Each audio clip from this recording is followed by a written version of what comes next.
Welcome to the Grade Cricketer. We're going to get 6 of the absolute best here, and this week it is 6 things Glenn Maxwell must do if he wants to earn Test selection. Ian Higgins, Sam Perry and Dave Edwards. Boys, kick it off with 6 things Glenn Maxwell must do to earn Test selection. Number 6, really simple one, and I think everyone around the country is saying this. If they're not, they're thinking it. It's moved to Western Australia. The only good things in cricket come from Western Australia as it stands. Justin Langer, the coach, is from there. The Marsh brothers are from there. The less said about that, the better. Cam Bancroft's from there. I think, it's this alpha home of Australian cricket. Everything's fast and wild and free there. I think if Glenn Maxwell moved to WA, he'd be a great shot of earning Test selection.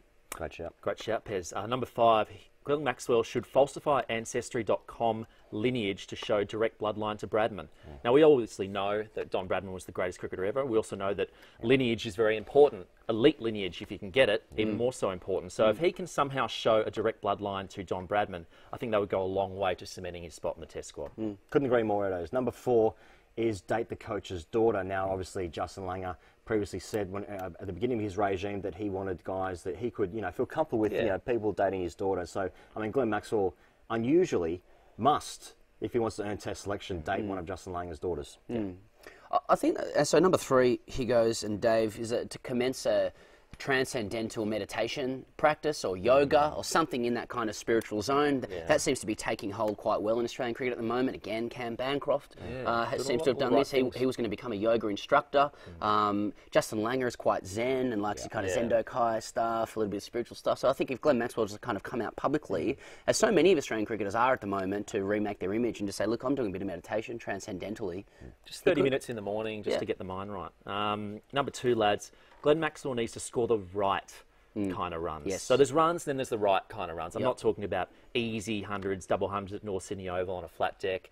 Matt Wade plundering runs down the order at state level. Those aren't real runs. Glenn Maxwell needs to go away and score real runs. I'm talking about, in a subcontinent, under trying conditions, maybe a ton. Actually, he's done that.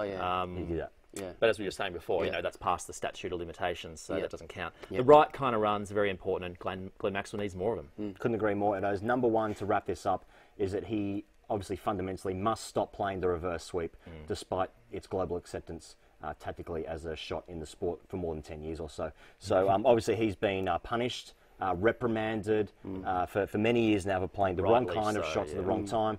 Sure, Usman Khawaja did it in the UAE, where he saved Australia's skin by scoring 140 in the UAE against a world-class spinning attack. But that was the wrong kind of runs. And even his coach Langer did it and celebrated that on Channel 7, but not Maxwell, because it's not really right for him, because he does it too often. Just front dog it. There it is. 6 things Glenn Maxwell must do if he wants to earn Test selection.